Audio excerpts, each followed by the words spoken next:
CineHartnell begins. Yes, because it is about 11 weeks until the 50th anniversary. There will be 11 Saturdays between. We're recording 11 weeks before the anniversary. People will probably hear this, I'm thinking, about 10 weeks, because I'm slow as hell at editing. I will try and get it out earlier, and hopefully have some listeners. Yes, and comments. Comments are great. Comments would be awesome. Because I know we suck, but, tell us we don't suck that bad. Yeah, or tell us we suck terribly because we didn't watch your favorite episode. Yeah, just something. It's better than nothing. Yeah. So, today we're talking about Hartnell. By the way, welcome to CineHell! CineHell. But which tonight we're calling CineHartnell. We're going to call this CineHartnell because we've spent the last week watching more than we ever should of Hartnell. We have watched a lot from the first Doctor. We have. We watched 2 full episodes and partial. We watched the first part of An Unearthly Child. Of Unearthly Child, or 10,000 BC, or 100,000 BC, I can't remember. I think it was 10,000. Something like that. But we didn't watch the caveman part because I've seen it before and it's boring. We've both seen the Aztecs before, so we skipped that one. And what was the next one we watched? The Time Meddler. Time Meddler, which was about the crazy monk. And who meddled with time. Who meddled with time, yes. Descriptive. And then... The 10th planet. The 10th planet, which introduces the Cybermen. I don't know if you've seen any of the other Hartnells, have you? No. I've seen Daleks, which is the second episode, and that's obviously the introduction of the Daleks, who had no clue about the Doctor at the time. The Doctor had no clue about them. I have a plan for us to watch another Dalek episode later, probably for Patrick Troughton. Obviously, we're going to watch Genesis of the Daleks when we get to our 4th week, because for listeners who are listening as we publish these, this is the first of 11 weeks.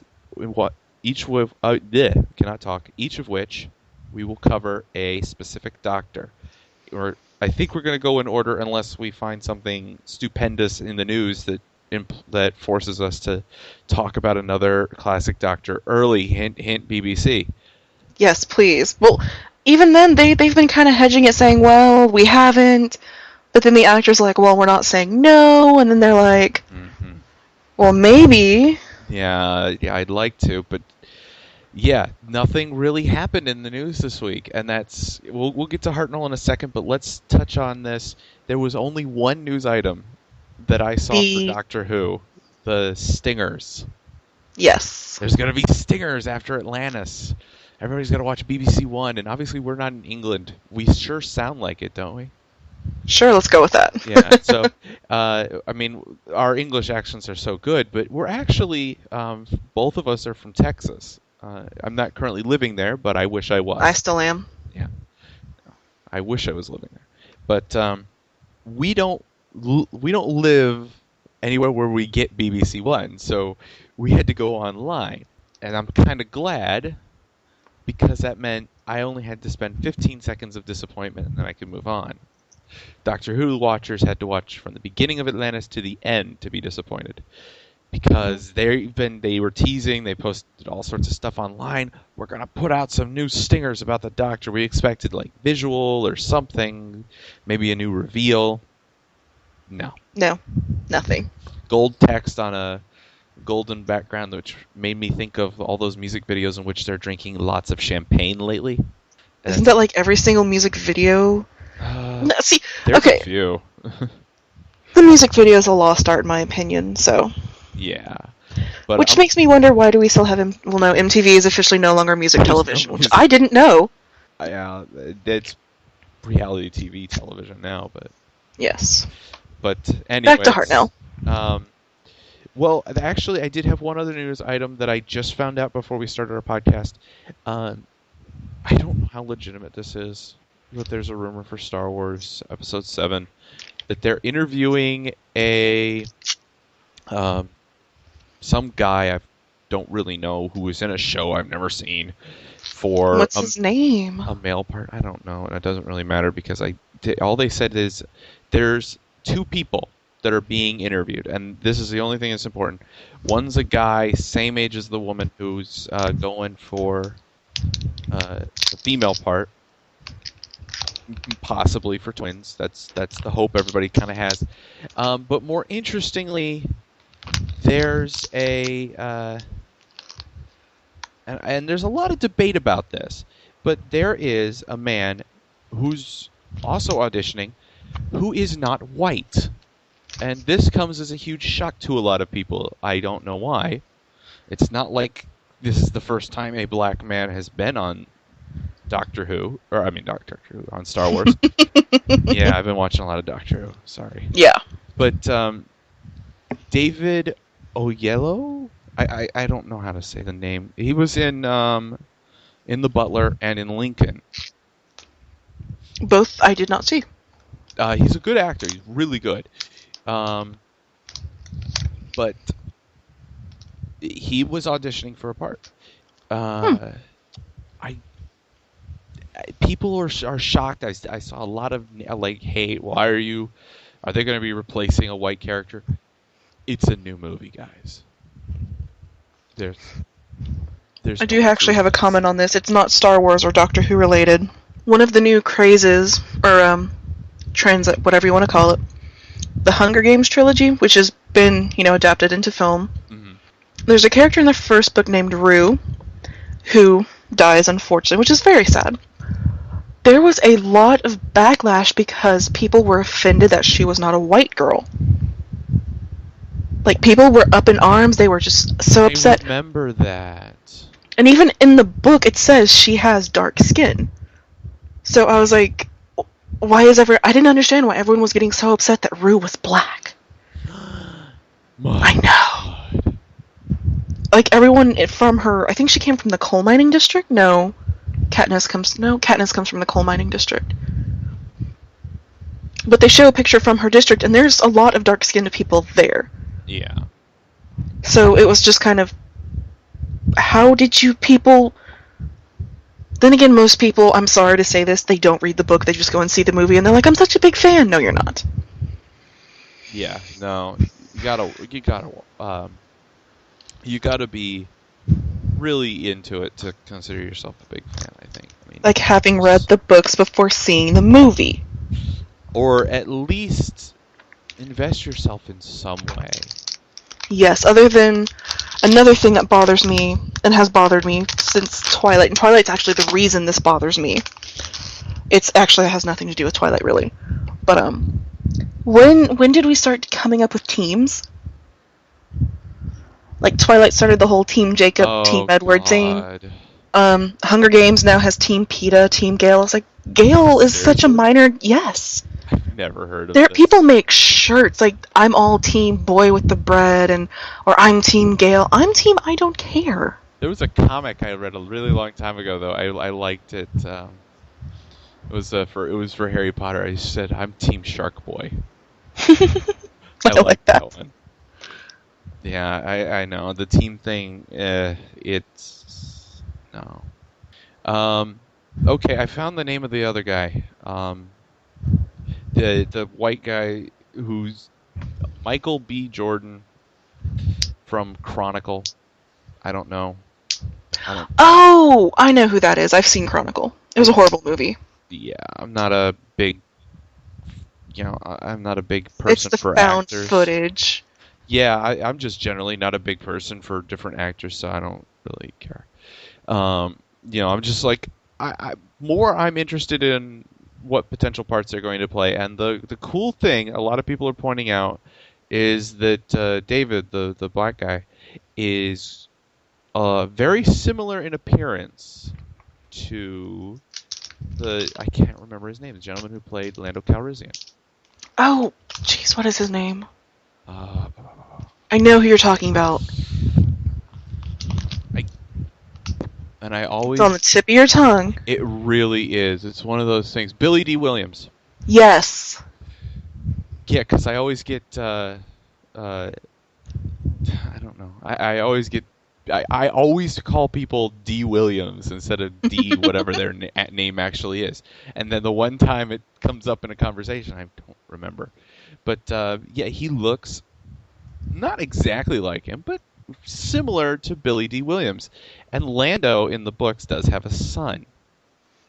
So it'd be kind of cool. It's possible. If that's what they were doing. Like, they were playing on, they're like, well, we're going to watch Chance and maybe some of, like, Luke's kids or Leia's kids doing some. That would be kind of cool. See, you know, that would be a really... Wait, did you just say Luke and Leia's kids? Luke's kids and Leia's kids. They both have kids. But not together. Separately. Because I made that mistake last time. And I did not mean they had children together. I meant Han and Leia. What happens on Endor stays on Endor. Pretty much. Yeah. It's like Vegas. But with Ewoks. Lots of Delicious, Ewoks. I mean adorable Ewoks. So, really, that's all the news, though. And we're really stretching this news out a lot further than it has any right to go. That's true. Because that's it. 2 really lame stingers for Doctor Who, and 2, maybe somebody might be auditioning potentially for Star Wars. Which, you know, is good. So, having gotten the news out of the way, Hartnell. Hartnell. I have a new appreciation for him. Yeah, I wasn't a fan. I've seen most of the 10th Planet before. For people who aren't aware, the 10th Planet was the death of the first Doctor. At the time, and brings about the regeneration. Mm-hmm. And at the time, nothing like this had ever been seen on TV before. They're before most science fiction TV series altogether. For instance, Star Trek hasn't even come out yet at this point. So they're pulling stuff out of their butts to make their show last. And when William Hartnell, because of health reasons, had to step down, they needed to replace him or cancel the show. And so they decided to replace him, and they found this great mechanic, regeneration. Mm-hmm. With the first one, they're still feeling out the concept. There's no idea of regeneration energy or how many regenerations you have. In fact, he makes a firm point that they can't stick around after defeating the enemy of the episode, which, spoilers, from 50 years ago, almost. It's not new anymore, people. It's not new. Was the first appearance of the Cybermen. After having defeated the Oh my god, the Cybermen. Yeah, we'll get to that. Having defeated the Cybermen through the convenience of their planet got fucked up beyond all measure, and blowed up. Oh no, it melted. Their planet melted. I thought it just like disintegrated. Yeah, they kept saying it looks like it's melting, so I'll say that their planet melted. After that, he couldn't stick around. He said, I gotta get back to the TARDIS. I need the energy of the TARDIS. And he somehow makes it there. And he makes it there. You and I will be watching very soon. We were going to start into Patrick Troughton's tenure. And this is interesting because William Hartnell had to step down in the middle of the season. He had a heart condition, which basically was like a hardening of the major arteries around his heart. It's called arteriosclerosis. I am not a doctor. I don't speak medical, so... No, I think you said that right. We'll go with that. So, yeah, he had to step down. In fact, we were watching, and we were both going, what the heck just happened on the third episode? Because we're watching together. And in the third episode or the third part of the serial, William Hartnell's they kind of just like show... They show like someone lying in a bed and they reference him, but he's actually not. He has no speaking roles. He's just... Right. He passes out in the first scene, and then he wakes up at the very end of the last scene. And in between, it's just a person lying in Polly bed and away. Yeah, and then Polly and Ben, his companions at the time, carry out the story. Which Polly, oh my goodness, we'll get to her in a minute too. Oh, there's some characters. William Hartnell went through a ton of companions. Yes. This was the fourth and fifth one that I recall? No. Fifth and sixth, I think. Yes, fifth and sixth. But what I watched a little bit, because we didn't jump straight into this right after finishing the 10th Planet, I actually had an opportunity to watch a little bit of the next episode with Patrick Troughton, in which they talk about what happened, and he's saying that he needed the energy of the TARDIS to create the regeneration because he was totally normal Gallifreyan before that. He didn't say Gallifreyan. That's not for a while yet, but he says that that the only way that he could regenerate was with the power of the TARDIS, and obviously that doesn't happen after this. What fans tend to say is that before, as the Hartnell character, he was not a Time Lord per se. He didn't have the two hearts. He'd gone through all the rituals and whatnot, but he wasn't at the point where he was a Time Lord capable of his own regenerations. Because as I did not know, you are not born a Time Lord with the two hearts and everything. Unless you have to earn that. Yeah. 50 years, a lot of continuity gets messed up. So wibbly wobbly. Wibbly wobblies, but the implication is that Gallifreyans don't start out with two hearts, because Hartnell, more than once, they check his heart throughout the show for one reason or another, and he's only got the one.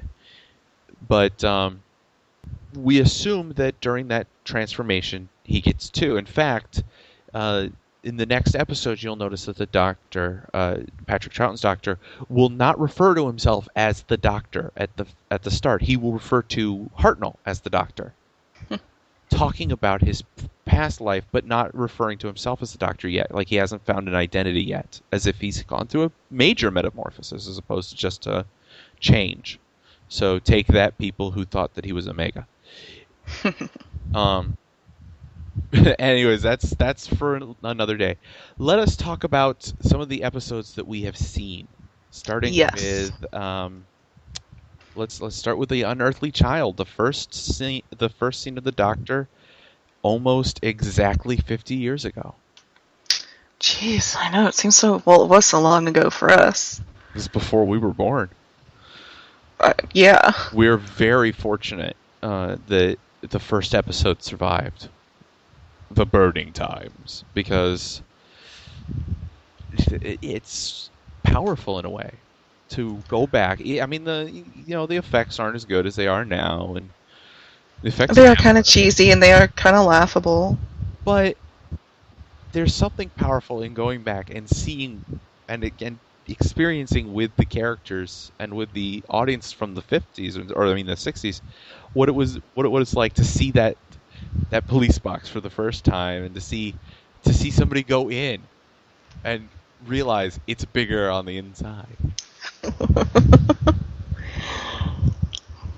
That's really cool and a lot cleaner. And I had always assumed that Hartnell was just grumpy and like the crotchety old grandfather, whatever. Yeah. You know what I'm trying to say. I just assumed he was that type. And so I was like, he was. He's a little bit of a crazy but he had a bit of sass in him. He was sharp-witted. Yeah, he was good. People tend to say that Hartnell wasn't very comical, like he hadn't established a lot of the things that we associate with the Doctor now, like humor, a lot of action, stuff like that. And yeah, he didn't have as much action, but give the guy credit, he was old. Mm-hmm. He was old and frail, and he had health problems. Yes. So, give him credit for what he did accomplish. He went to the French Revolution, and he went through. He fought an Aztec priest, and all these different things. Yeah, it wasn't as high action as it is nowadays, but pretty good. Then again, you got to think of it. Matt Smith is 30, 31. Of course, he can handle all of it. I don't even think he's that. No, he is. He really is. Seriously. He started young, though. I think he started... He was like 28, 27. Yeah. But yeah, he was a baby. Well, he also had eyebrows when he started, so... Yeah, that's true. That's a running joke about Matt Smith and his eyebrows. Okay. So, first companions. He starts out with his granddaughter, Susan. Susan Foreman, who... named after the junkyard in which the TARDIS has landed. I assume because she assumed a human name so she could go to school. Mm-hmm. Where she doesn't seem to fit in Exactly. They don't spend much time dwelling on it, but they do say that Susan, sometimes she's right about stuff, and sometimes she's really, really wrong, because she's Like, not she knows history and she knows science really well, but sometimes she gets didn't. modern She day couldn't figure out how many shillings were in a pound, I believe. because she thought they were on a decimal system like the United Mm-hmm. States. Euro. Mm-hmm. Yeah. Well, no, they're on the euro now. Good call. Cause yeah, well, she in the episode they go, Susan, that's the United States, and he goes, oh right, you're not on it yet. Good call, Doctor Who. Good call. But yeah, the little things like that cause two of her teachers to go after her. I can't remember the teachers' names. Barbara And Ian. and Ian. Barbara and Ian go after her.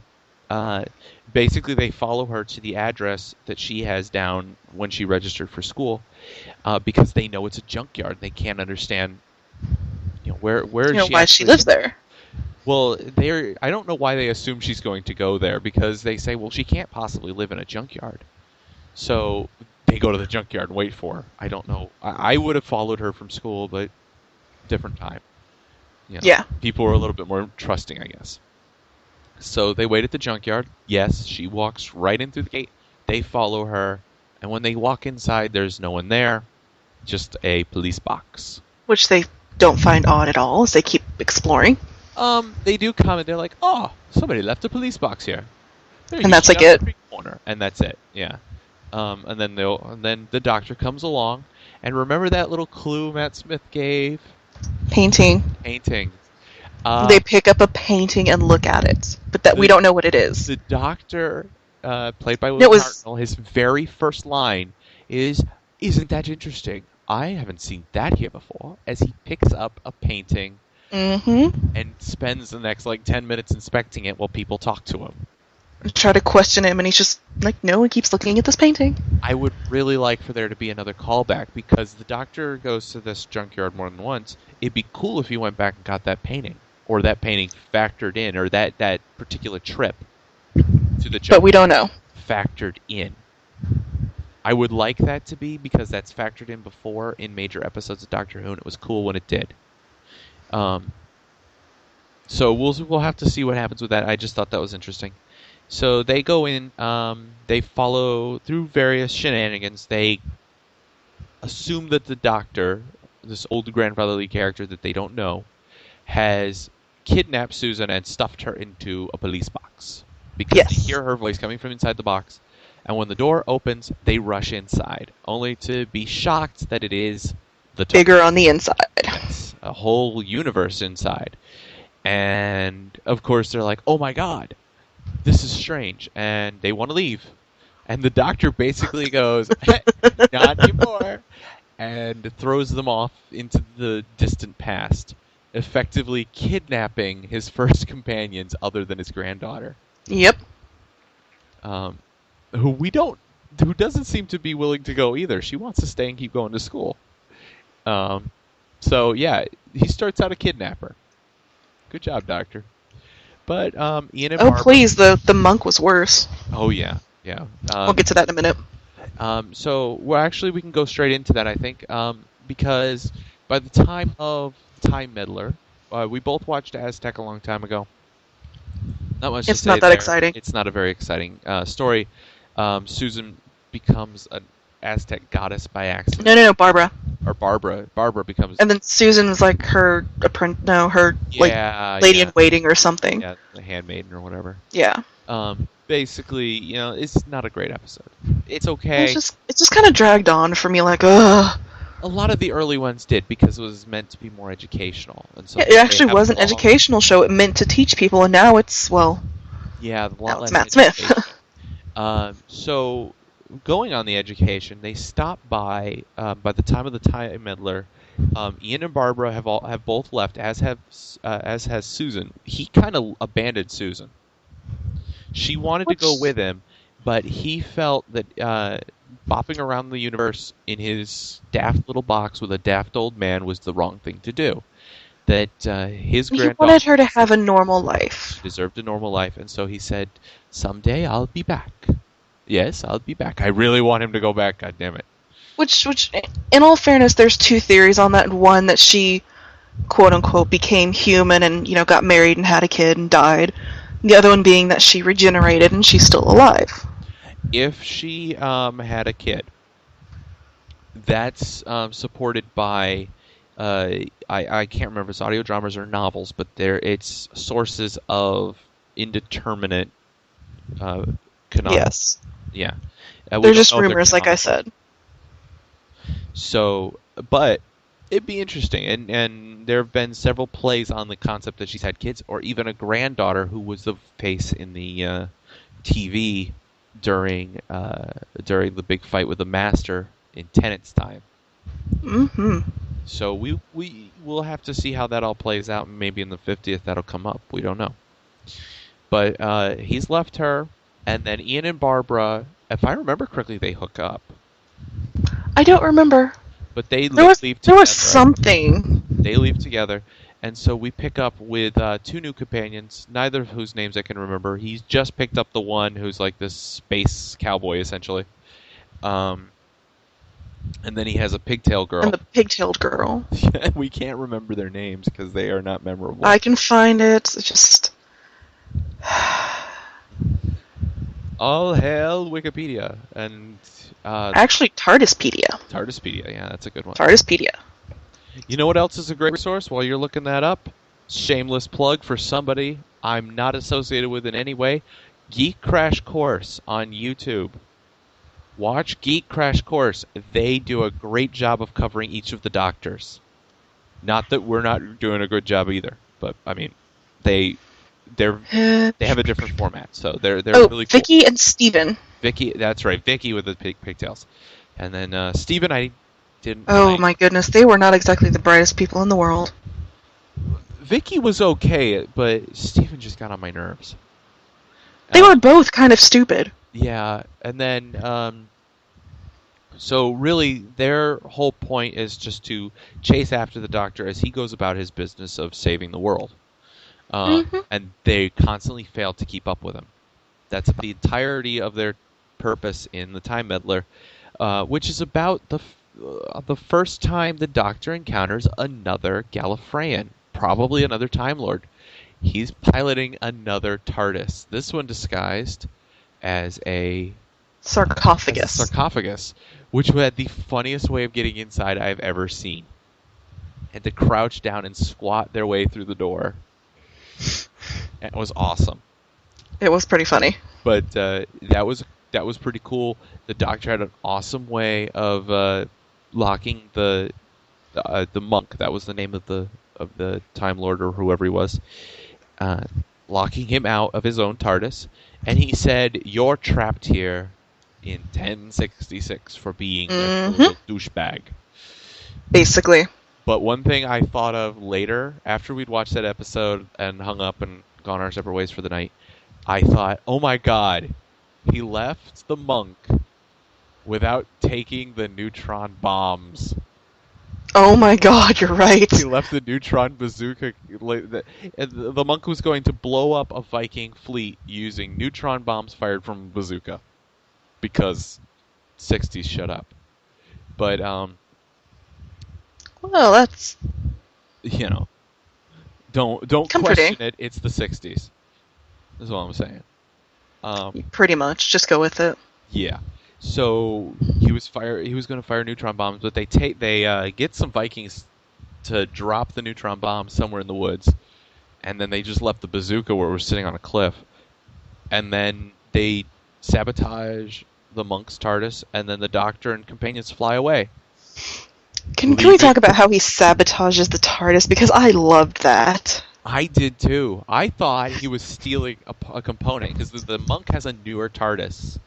He has a cool new TARDIS with awesome controls that allow him to I believe it's like a Mark V, where the Doctor has like a Mark IV or something? I think the Doctor has a Mark III at that point. I can't remember. But the Doctor's TARDIS doesn't have a control. during Hartnell's period, it doesn't really have a control where it can accurately land. He can get kind of in the area, but not be super accurate. The monk's TARDIS is the new one with perfect accuracy on landing. So he's always picking out specific places to land where he will manipulate history for his own entertainment. And so in this case, he wanted to meet the English king. And his plan on doing that was to sabotage a Viking invasion, which would have depleted the English king's army so that he would lose at the Battle of Hastings. Yep. I like this. This is a great development for an episode too. And he just comes off as kind of insane to begin with. He does, but I liked him. And what I really liked was the Doctor was like you. This was the first real development I've ever seen for the Doctor's people. Because they started, he goes, we don't allow time meddlers. You can't meddle with time. You cannot change events. That's against our rules. I can't let you do that. And so he sabotages the TARDIS in the coolest way I've ever seen. He goes in, he steals a component by tying a piece of string to it, walking out of the door of the TARDIS, and yanking and pulling the component with him. And we don't see for another whole episode what that does. Until the monk tries to run to his TARDIS, opens the door, and sees the entire interior has shrunk down. It's like mouse-sized. To be comparable to the size of the entrance door. So, he would have had to squat to get in. And then he couldn't even get his head in. No, I think he could probably get his head in, but he couldn't get an arm in with it. Nope. Like, it was a tiny, tiny entrance. It was the coolest thing I've seen the Doctor do up to that point in the show. Most of the episodes Which are really kind of goes. This was kind of fun. It's kind of shows his little playful side. It does. Like, if you mess with me, I will mess with you. He's really silly. I win. But exactly. So that was really cool. Moving on, we watched that, and then we skipped ahead a whole season to the 10th planets. The final episode of Hartnell's period, in which a 10th planet, a mere planet to Earth in appearance, although it didn't really look like it when we were watching. They're like, that looks just like Africa, and there's Eurasia. And like, exactly. Where? Because it looks like lumps. But they see the planet, and people from this planet arrive. And yes, people, not machines. These are people who have implanted parts and manipulated their bodies because of... I don't know what to call it. I think we can just call them Cybermen. Maybe a cyborg, but... Yeah, I mean, they're clearly not... Yeah, they're kind of like clearly not completely robot, but they're not completely like human, but the way they act, it makes sense. Yes, you pointed this out. They have human hands. They have normal human 5-finger hands, not even wearing gloves. Just straight up human hands, because those are perfectly useful tools. And as the cyber leader says... Oh no, it wasn't the cyber leader. There was a cyber leader, and so they don't call him that. There was... it was just a normal Cyberman was telling them that the reason he looked the way he did was because their people, when they suffered from disease or injury, replaced the part that got diseased or injured rather than healing it. And so over time they just sort of developed a standard format in which they coat their skin in this tight-fitting stuff, which gave them, you pointed out, a really creepy appearance. Yes, they did look really creepy. Goofy, and but creepy. The headpieces were kind of creepy. No, those were the goofy parts. Everything else was creepy. The crotch piece, I think, was the goofy Oh my part. god, the crotch piece. It's a giant floodlight. It is. It's basically a floodlight held against a harmonica that they're using. It's apparently like also a light gun. And yeah, it's like some sort of laser weapon.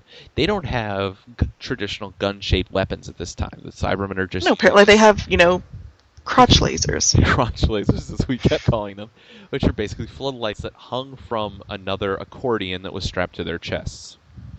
It was an interesting way of transporting them. I have to grant that this is a creative alien, very new, very unique, very complicated. I'm Yes. not surprised that when they return in the Tomb of the Cybermen, they're much simplified. Yeah. That's a Troughton era one that we will get to. So I liked them. I really liked the voice. I have to say, it's kind of corny by modern standards, but I really like that voice that they gave the Cybermen. It felt alien.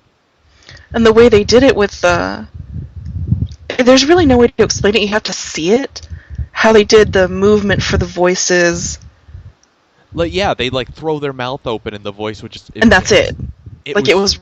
Yeah. It's dark and creepy in a very. I mean, it's an early attempt. It's a very old show, but I was hooked on these Cybermen. Yeah, they're pretty cool.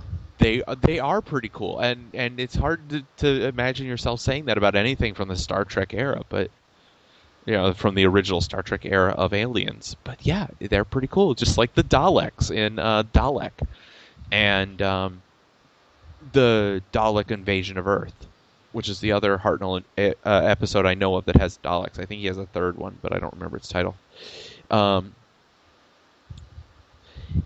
So those are the two big bads that are introduced, and we didn't get, or you didn't get an opportunity to see the Daleks from William Hartnell's era. Well, you saw a couple of Hartnell era Daleks in the Asylum of the Daleks.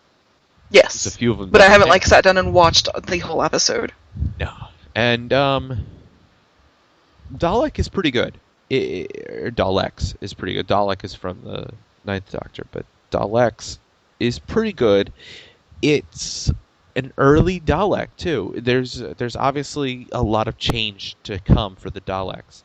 Not so much in appearance. There'll be slight tweaks to their appearance throughout the show, but the general pepper pot of doom with a plunger on one side, that'll be there forever. The other one's the Cyberman, who's got a long way to go to looking like he does in the new series. Yeah, there's a huge difference. And that's about it. Almost every other alien that they encounter, to my knowledge, doesn't show up again. I can't think of anything else in the Hartnell era, because I think the Ice Warriors of Mars was Troughton, things like that. So pretty good build-up. I guess final thoughts on this Doctor. I didn't think I'd like him. I didn't think he was all that good, and then so most people, they think of Hartnell and they see just kind of the cranky old man and, he doesn't want to help anyone. No, he's actually quite the opposite. He's funny, he's got moments where you really just want to cheer for him because he does things you would not have expected. And yeah, the only thing that I hated was watching the 10th Planet is you kind of realize he's sick. You realize there's something not right going on here. Yeah, and you feel worried for him, but I think in a way it plays off well because yes, it gives you a build-up for why the Doctor suddenly dies of exhaustion. And that's one of the real shockers. He doesn't get killed by somebody. I think this is the only time when he's not physically killed by someone else. No, most of the time he's physically killed. I think the only ones I can think of off the top of my head were 10 died of radiation poisoning. But it was still caused. I mean, it was by accident caused by his friend, but... Yeah, no, but still, he wasn't killed, but he did sacrifice himself for someone else. Yes. And Hartnell dies of exhaustion, and his doctor dies of exhaustion because, as he says, this old body is all worn out. Yep. Yeah, personally, I have to agree. I started into this remembering how he was in Dalek, Aztecs, and 100,000 BC, or whatever it's called, which are the first 3 episodes, and in which he is a total grump. Mm-hmm. Afterwards, he starts to really become fun. Yes. I really loved the way he was fiddling with that monkey, keep messing with his mind, and he's He had a popping down to the stick. village. He had a stick, like, pointing, not pointing, but, poking Yeah, the time-meddling monk in the back, and he's like, I have a Winchester! yeah, and he's very specific on what weapon he has because he knows the monk is a time traveler, and he's clever. I loved when he was popping down to the village to see that the dirty woman, the dirty face, Whatever her name was. the only person with dirt on their face in the entire episode. That's true. And she never washed. She's the only one who doesn't do anything. He's just there. The dirtiest person. But yeah, he pops down, and he's got her convinced that he's this old, slightly senile guy wandering around lost. And so she's telling him all this stuff, which reveals the truth of what the Time Meddler's up to. And it's really, really creative. And then you get into the 10th planet, and he's got the note, which is my favorite device. I love it when they do this, where somebody knows, like they're so sure. They're like, I'm going to write something on a piece of paper. Then you go look at your thing, and you find out on your own, and then you read my piece of paper, and then you come back and kiss my ass because I'm awesome. And I totally called it. And that's exactly what he does. He calls it. He says, yes, you're going to see a 10th planet. It's going to look just like Earth. And that's exactly what happens. And it's cool, and he's so smug, and I loved it. I loved every smug expression and every time he bugged at the camera. And I I'm loved going to that. miss him. He died in the 70s of basically heart failure, which, sad. Luckily But for us, there will be one more episode we get to see him in. Yes. When we watch The Three Doctors. I can't wait for that. And see, the thing is, everyone's wondering, well, how did he come back for the Three Doctors if he was so sick? Well, his wife, when she found out he was going to be in this Come Hell or High Water, she went to the production staff and said, look, he's sick. He was probably a bit senile or Alzheimer's at the time. And instead of making him, rehearse, they did a lot of pre-recorded stuff. A lot of the scenes he was sitting down in because he was very weak. And they let him have cue cards instead of a script. And that's really cool. And that was a great way, because otherwise he wouldn't have been in that episode at all, and it wouldn't have been as great as it is. And he does have a bit of a legacy, because he does come back for the 5 Doctors. It's not him. It's his character. Played by a different actor. I don't know off the top of my head. Yeah, I don't remember either, but we will cover it, because we are going to watch every Multi-Doctor episode. Because I don't have a choice.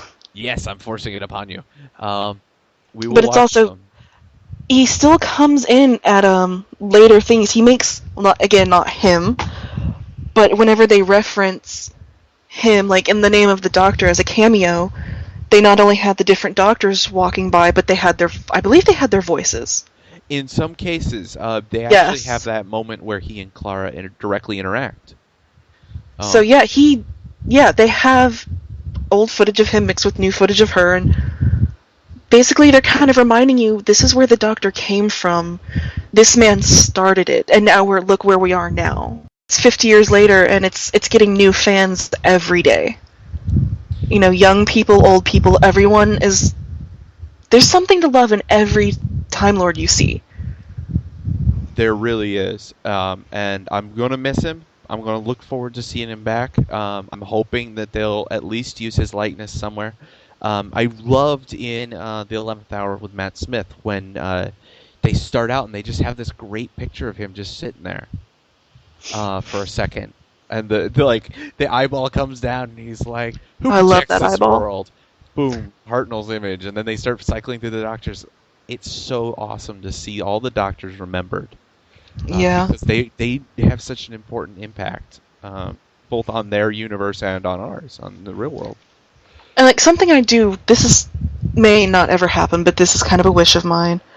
The Silver Terror, the one where they're in that weird carnival type thing, where he kind of has references to 9 and 10 come up, because he does say fantastic, and at one point he kind of turns his head to the side and he yells out Alonzi, which is, 10th Doctor's catchphrase. Right. I kind of want him to have maybe a revert to the older Doctors. Actually, there was a moment where some They do make a lot of Jelly Baby references. I remember that. there's Jelly Baby references. There's a really good one where I think it was Matt Smith. Don't hold me to that because I can't remember right off the top of my head. It's either Tennant or Smith though. Says they run over to a console and they're like, "We've got 5 minutes," and he's like, "I'm working as fast as I can," and he's fiddling with his sonic screwdriver, and he goes, "Oh, man, I am way out of practice. It should never have taken me this long to reverse the polarity." That is the third Doctor, Pertwee's catchphrase, "Reverse the polarity of the neutron flow," which for anybody who knows anything about science knows that that's total bullcrap because neutrons, they're neutral. They have no polarity. But I don't know science. They're not positive or negative. They're neutral. And 3 is a neutron. They're neutral. Yes, but that's such great techno babble from the Third Doctor, and the little callbacks are awesome. I don't believe he really has much of a catchphrase. No, but he had that little. He would grab hold the lapels of his jacket and just look. Yes, I love that look. I want to see that happen more. I do too. I saw Smith do that a little bit. I saw Tennant do that a little bit. It's really cool to see those little callbacks, mannerisms. I kind of want his personality back a little bit in the next Doctor because I love Peter Capaldi. Yeah, he's right around the same age too. No. Hartnell was, I think, in his 60s when he joined. No, he was 55. Oh, never mind then. Capaldi's 56. Yeah. Capaldi starts filming older than when Hartnell started filming. And people, just because he's older, don't flip out. Yeah, this is not... And people who want David Tennant to come back, he cannot come back. We're now on the second Doctor since him stopped. I know. But, yeah, I'm just saying, these people need to stop flipping that it's not Tennant. Or for that matter, really, I still hear people saying, well, if only it was Tom Baker. I would like a throwback to Tom Baker. I would like to see Tom Baker again. So, yeah, it'll be interesting. I think we're about at the hour mark, so I think... Yeah, that's really all we have to say, because we only did that much. Yeah, and there's not much to go through. I want to do at least 3 episodes for each Doctor. We got to get their first episode if we possibly can. I'm trying to find it. Now, it's unfortunate. In The Burning, they destroyed several episodes from the second Doctor. Almost his entire run is gone, or at least partially destroyed. Which makes me even more glad that I bought the rare limited edition, whatever, DVD. But unfortunately, that includes Troughton's first episode. I'm trying to find, and I think I've come across, a fan rebuild of it. I might also find a rebuild that was done by the BBC on the website we've been going to, which is an awesome site to go to if you can't find these Doctor Who's on a legitimate source. We do really suggest go to the legitimate source. This show is worth keeping. This show is worth having on a real DVD. If you can't find it, or you're looking for some piece, go to Daily Motion. That's a great website for Doctor Who. It's where we've been going. Yes, but that's only because we needed to stream it while we're watching together. If we want to keep these episodes, and I do have a few myself, I've got them on a shelf because I went and got them from the BBC. I bought their copies. It's awesome, and you should too. Doctor Who is worth investing some money in. So we will start into Patrick Troughton next week. Janice and I will probably be starting almost right away. This is a little bit different from what we intended our normal format to be, which is just talk about all kinds of stuff. But with the 50th anniversary coming up, that's a once-in-a-lifetime thing for us. That's a lifetime thing for everybody. I don't think there's ever... We may or may, if it keeps going, we may or may not be around for the 100th anniversary, but I don't think any show would ever... unless The Simpsons hits a 50th, I don't think we're going to be. I can't think of any other show that's going to go that long. This is kind of once-in-a-lifetime thing. We're going to go through all 11 Doctors, and then it's back to CineHell as usual, or as close to as usual as you can get with only 2 episodes before this. So, thanks everyone for sticking around listening to us babble on about Hartnell. If you're interested at all in seeing the genesis of Doctor Who, we really suggest, I personally suggest the 10th Planet. The last episode is all chopped up. Most of it's in still frames. Yes, but there's some. The full audio is there, but yeah, they had to use still frames and some sections of motion because too much of that episode was destroyed and they weren't able to recover it all. The first episode, An Unearthly Child. Don't watch the rest of that serial. It's not great, but An Unearthly Child. It is kind of dry and just. And I didn't know anything about it when I went into it, but now I do suggest Daleks and the Time Meddler. That was fun. Skip Aztecs, but Time Meddler, fun. Really worth. And it's a great opportunity to see the first implications of what the Time Lords might be. And we will see you next week with Patrick Troughton. If I'm awake.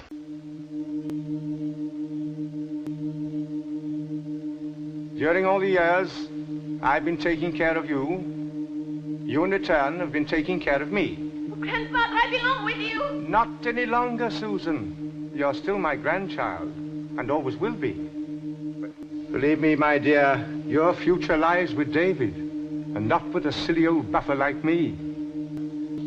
One day, I shall come back. Yes, I shall come back. Until then, there must be no regrets, no tears, no anxieties. Just go forward in all your beliefs and prove to me that I am not mistaken in mine. Goodbye, Susan. Goodbye, my dear.